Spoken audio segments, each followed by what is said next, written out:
अस्सलाम वालेकुम। Uncensored with Umar याकूब के साथ मैं हूं आपका मेजबान। नाज़रीन, मैंने अपनी आखिरी वीडियो में आपको बताया था कि दुनिया में ऐसे कितने ममालिक हैं जो सजाए मौत के कानून पर अमल दरामद करते हैं और कितने ममालिक ने इस कानून को तर्क कर दिया है।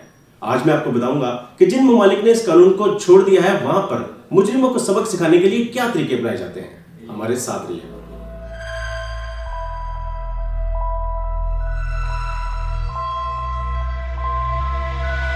दुनिया में बसने वाली कदीम से कदीम तहजीब की रवायत रही है कि मुआशरे में बिगाड़ का सबब बनने वाले अफराद को सजा दी जाए। हाँ, अलबत्ता इस सजा का अंदाज और तरीकेकार मुख्तलिफ हो सकता था, लेकिन मुआफी की गुंजाइश कम होती थी। कदीम रोम में संगीन नौयत के जुर्म में मुलविस अफराद को सरेआम फांसी देना, किसी खतरनाक जानवर के सामने छोड़ देना और भरे मजमे में तेज धार तलवार से सर कलम करना मामूल की बात थी।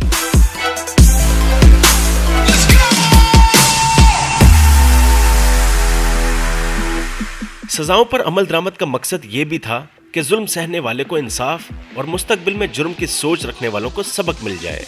वक्त गुजरने के साथ साथ इंसानी हकूक की तंजीमें मुतहरिक होना शुरू हुई और सजाए मौत के कवानीन पर पाबंदी की तहरीकों ने जोर पकड़ लिया। नतीजतन 20वीं सदी के आखिर में बेशतर ममालिक ने अपने कवानीन में तरमीम की और हलाक करने वाली सजाओं पर पाबंदी आयद कर दी गई। इन तंजीमों ने दलाइल पेश किए कि किसी भी फर्द से कोई भी जुर्म सरजद हो जाए तो उसकी इस्लाह के तरीके तलाश करने चाहिए, ना कि उसे कत्ल कर दिया जाए।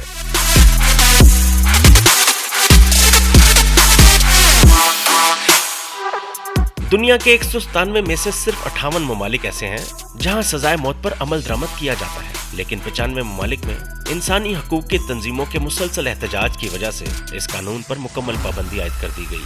बाकी ममालिक में सजाए मौत का कानून एक मुतनाज़ा मामला है।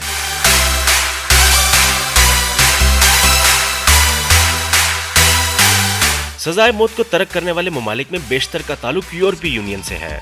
इन ममालिक में मुआशरे के नासूर अफराद को सबक सिखाने के लिए मुख्तलिफ अरबे इस्तेमाल किए जाते हैं। वहाँ के सबसे काबिल अफराद पर मुश्तमिल थिंक टैंक्स ने सरकारी सतह पर एक मंसूबा तरतीब दिया, जिसके तहत ऐसे तरीके मुतारिफ कराए गए कि सांप भी मर जाए और लाठी भी ना टूटे।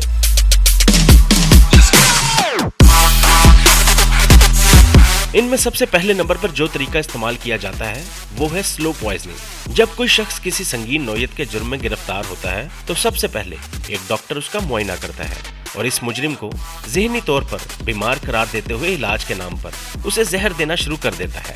जब तक वो मुजरिम जेल में सजा काटता है, इसे मुसलसल ये जहर दिया जाता है।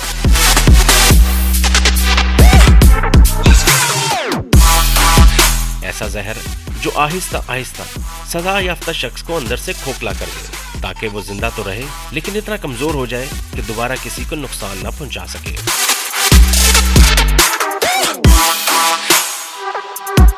चूंकि जेल में दी जाने वाली अद्वियात की दस्तयाबी आम मार्केट में नहीं होती, इसलिए जैसे ही सजा की मुद्दत मुकम्मल करने के बाद वो शख्स रिहा होता है तो जहर की मतलूबा मिकदार ना मिलने की वजह से कुछ अरसे बाद उसकी मौत हो जाती है।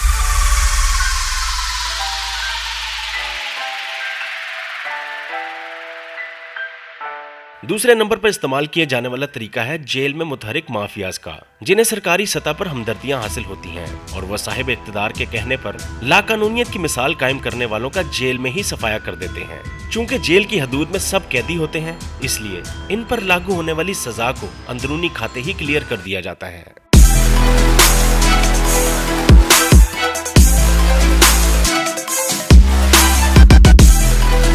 तीसरे नंबर पर कैदियों के लिए कुछ इस किस्म के हालात पैदा कर दिए जाते हैं जिनकी सख्ती बर्दाश्त करना मुमकिन ना हो और मुजरिम की तिबी मौत हो जाए।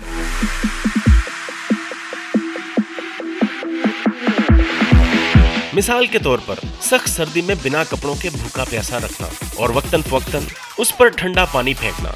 इन हालात में ज्यादातर कैदियों की मौत हो जाती है, जिसे बाद में कुदरती अमर करार देते हुए मामला खत्म कर दिया जाता है।